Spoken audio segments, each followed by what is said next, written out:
Fala rapaziada, sejam bem-vindos a mais um vídeo aqui na primeira fila. Eu sou o Kevin Nicolas e o tema do vídeo de hoje são substituições. Sim, vamos falar de pilotos substitutos que foram bem demais na Fórmula 1. Sabe quando o piloto titular não pode participar do GP, aí vem lá um substituto aparentemente só pra tapar um buraco, quebrar um galho, mas ele vai bem demais, bem melhor do que o esperado? Então vão ser esses substitutos que vamos falar no vídeo de hoje. O foco aqui vai ser a performance desses pilotos como substitutos. Não vamos avaliar a carreira do piloto, e sim quão bom ele foi como substituto. Independente se for o Michael Schumacher ou o Alexander Wurz. E serão pilotos que chegaram lá para tapar buraco, aparentemente só para correr aquela quantidade de corridas numa corrida só. E não, por exemplo, o Vettel quando substituiu o Speed em 2007 na Toro Rosso, quando ele já tinha contrato para 2008. E agora algumas menções honrosas. Vettel no GP dos Estados Unidos de 2007, substituindo Kubica e se tornando o piloto mais jovem a pontuar na Fórmula 1. David Coulthard e Nigel Mansell, que pegaram a bucha de substituir Ayrton Senna, que havia falecido mais cedo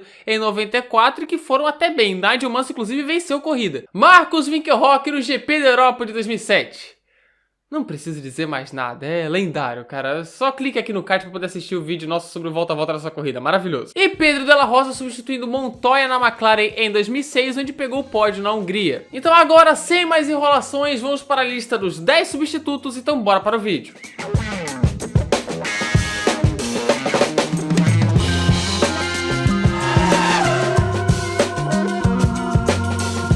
Olha só, mais um vídeo, mais uma lista em que vamos falar de Michael Schumacher e sua estreia no GP da Bélgica de 91. Bem, como eu já falei aqui em outros vídeos, o nosso grande Schumi estreou na Fórmula 1 como piloto pagante, é verdade, na equipe Jordan em 1991. Isso pois o titular Bertrand Gachot foi preso. Ele foi preso por conta de uma briga de trânsito, 18 meses de prisão. E para alguém que nunca tinha andado Spa, que estava em sua primeira experiência em um Fórmula 1, Schumacher foi sobrenatural. Ele conquistou um 7º tempo no quali, a melhor posição de largada de uma Jordan naquele ano, logo em sua estreia. E detalhe, colocando 7 décimos de vantagem em seu companheiro Andrea de Cesaris. Infelizmente na corrida, Michael Schumacher abandonou ainda na volta inicial com problemas na embreagem, então no fim não pôde ajudar tanto assim a Jordan. Mas foi uma baita estreia, uma baita performance de quem tava ali só pra tapar o buraco e fez muito mais do que a gente esperava. Mal sabíamos que esse guri se tornaria heptacampeão do mundo, hein? Eis aqui a primeira participação de Alexander Wurz nesse vídeo, que eu adoro chamar de Wurz do Rock. Sim, ele é muito rock and roll. Rock and roll!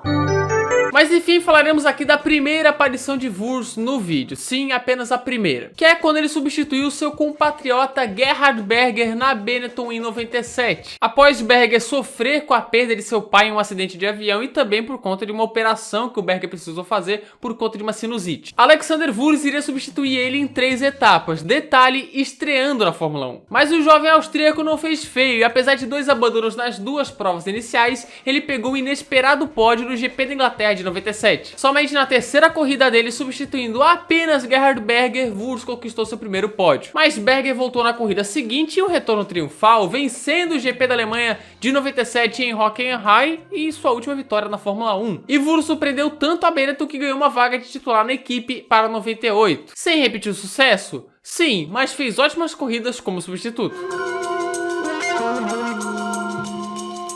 Esse daqui pegou uma das situações mais complicadas possíveis, substituir Michael Schumacher. Após ser vice para Villeneuve em 97 e vice para Hakkinen em 98, Schumacher buscava a revanche em 99, onde começou bem, chegou a liderar o campeonato, mas depois perdeu a liderança. E no GP da Inglaterra, em Silverstone, o alemão quebrou a perna e ficaria meses fora. E aí, somente com Ed Irvine na equipe, eles precisavam de um substituto. E a Ferrari foi atrás de Mika Salo. Salo já havia servido de tapa-buraco mais cedo naquele ano, quando o Ricardo Zonta se lesionou, e aí ele foi pro lugar dele na BAR e foi até bem. E aí o nosso Hülkenberg dos anos 90 teve que socorrer a Ferrari dessa vez. E olha, ele surpreendeu muita gente. Ninguém dava nada pelo Salo, mas o finlandês foi lá, logo em sua segunda corrida pela Ferrari no GP da Alemanha em Hockenheim, onde ele estava indo rumo à vitória após Mika Hakkinen bater. Porém, ele teve que dar passagem a Irvine e terminou apenas na segunda posição, que já foi um bom resultado. Mika Salo ainda conquistaria um bom terceiro lugar em Monza em sua penúltima corrida pela Ferrari, porque depois o Schumacher retornaria. E encerrou a sua carreira da Fórmula 1 depois correndo por Sauber e Toyota. E olha, pra quem chegou em cima da hora e não era lá um grande piloto, o Salo foi bem demais na Ferrari.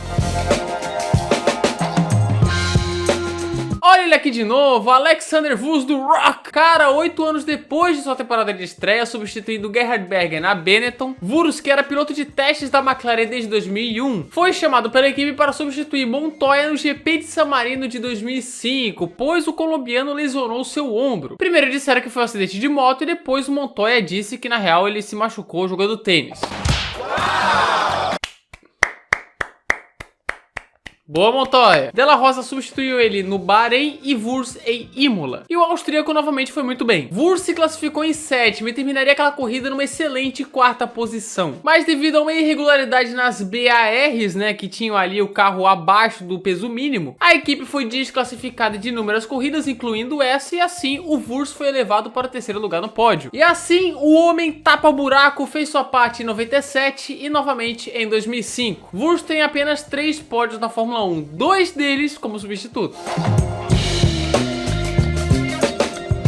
2006 foi um ano maluco para a Sauber, que tinha pela primeira vez a BMW como parceira. A dupla inicial era Nick Heidfeld e Jacques Villeneuve, mas o campeão de 97 estava tendo uma temporada bem mais ou menos. E no GP da Alemanha ele bateu forte, reclamou de dores e pediu para ficar de fora do GP da Hungria para se recuperar. Nisso a BMW Sauber colocou um jovem Robert Kubica, um promissor polonês, para correr no lugar dele em Hungaroring na Hungria. E lá ele foi bem. Kubica logo em seu primeiro GP se classificou em 10º, indo ao Q3. E na chuvosa corrida, apesar de alguns erros e rodadas, ele chegou na zona de pontos na 7ª posição em sua estreia. Porém, ele foi desclassificado pelo carro estar 2 kg abaixo do peso mínimo, né, por conta do desgaste excessivo de pneus. Porém, o polonês surpreendeu a BMW em sua estreia e assim a equipe demitiu Jacques Villeneuve para ficar com Kubica até o fim da temporada e também para 2007. Escolha essa que seria mais do que acertada. Kubica conquistaria seu primeiro pódio na Itália, ainda em 2006. E também a primeira e única vitória da equipe no GP do Canadá de 2008, sendo um dos pilotos mais respeitados de sua época. O polonês teve a oportunidade e aproveitou bem demais. Lá em 2009, no último ano da Toyota na Fórmula 1, Timo Glock se lesionou em um acidente feio no treino classificatório para o GP do Japão. Corrida essa em que seu companheiro Trulli foi para o pódio. E para o lugar de Glock, para as últimas 2 corridas, chegava um tal de Kamui Kobayashi, só para quebrar um galho mesmo. E no fim, o japonês foi a maior atração dessas 2 corridas. Como um verdadeiro showman, Kobayashi surpreendeu a todos com uma pilotagem agressiva e lindas ultrapassagens, com direito a infernizar a vida do campeão Jenson Button tanto no Brasil quanto em Abu Dhabi, com direito a chegar em 6º no GP de Abu Dhabi. Essas performances foram tão boas que o japonês, que não era lá muito cobiçado, conseguiu uma vaga na Sauber para 2010. Eis a importância de um bom substituto. E para finalizar, eu queria falar aqui de um canal chamado KBen24 ou KBen24, que posta clipes de ultrapassagens do Kobayashi, algo simplesmente maravilhoso. O Kobayashi vai virar o Gucci da Fórmula 1, é incrível, cara, é incrível. Rapaz, olha ele aqui de novo, Stoffel Vandoorne e sua aparição no GP do Bahrein de 2016. Na abertura da temporada de 2016, Fernando Alonso sofreu um acidente muito forte com Esteban Gutierrez, numa imagem impressionante, e ficaria de fora da corrida seguinte. Para isso, a McLaren chamou seu garoto de ouro para o lugar dele, Stoffel Vandoorne, que tinha sido campeão da GP2 em 2015 em uma temporada recorde. E ele chegava com expectativas, todo mundo ali esperando para ver se ele era tudo isso mesmo. E de início foi. Vandoorne, no qual ele se classificou à frente de Jenson Button. E na corrida, com a McLaren Honda já melhor, mas ainda o carro apenas intermediário, chegou na 10ª posição, conquistando um pontinho logo em sua estreia de McLaren Honda, o primeiro ponto da equipe naquele ano. Um baita resultado. Esse resultado deixou todo mundo hypado para quando ele fosse titular. Que aconteceu em 2017 e 2018, ele foi bastante decepcionante. Mas essa estreia foi uma baita corrida dele. Isso aqui já virou folclore recente da Fórmula 1, Nico Hülkenberg indo substituir alguém que pegou Covid. E tudo isso começou lá em 2020, na Racing Point, onde ele teve um desempenho impressionante. Sérgio Pérez ficou convidado no GP da Inglaterra e assim Hulk foi o escolhido para substituir o mexicano nos GPs da Inglaterra e dos 70 anos. Na primeira corrida, com azar, ele nem largou. Mas no GP dos 70 anos, Nico Hülkenberg se classificou em 3º, atrás apenas das Mercedes de outro mundo. Na corrida ele ficou atrás do Stroll, uma uma manobra da equipe, mas acabou pontuando. E por fim teve o GP de Eiffel, que ele substituiu o Lance Stroll pelo mesmo motivo. E ele chegou direto no quali, não fez treino livre, não fez nada e obviamente largou em último. Mas em uma grande corrida de recuperação dentro de casa, ele chegou em oitavo. E em 2022 ele substituiria Sebastian Vettel em 2 corridas pela Aston Martin pelo mesmo motivo, mas passou longe das performances que ele teve pela Racing Point. Que o substituto foi Nico Hülkenberg, que agora está de volta à Fórmula 1 pela Haas. Olha a Covid dando as caras novamente, rapaz, dessa vez no lendário GP de Sakir de 2020, onde Lewis Hamilton, o campeão, pegou o Covid. George Russell, que era buscar seu primeiro ponto pela Williams, foi chamado pela Mercedes para substituir o heptacampeão nessa corrida, que causou também a entrada de Jack Aitken na Williams no lugar dele, que seria o causador de todo o caos. E Russell, que tinha um hypezinho já, em seu primeiro fim de semana pela Mercedes, foi mágico, ficando apenas 26 milésimos atrás do pole seu companheiro Valtteri Bottas no quali. E na corrida tomou a ponta na largada e estava se encaminhando para sua primeira vitória em sua estreia pela Mercedes. Mais uma atrapalhada da Mercedes quando Jack Aitken causou o safety car, fez o Russell cair para quinto, mas ele se recuperou e estava em segundo na caça pela liderança de Sérgio Pérez. Mas o pneu furado no fim tirou suas chances de pódio, de vitória, e assim ele terminou na 9ª posição. Foi uma gigantesca performance de quem pela primeira vez estava disputando o GP pela Mercedes, mas que no fim doeu demais ver o desfecho, apesar do Pérez vencedor.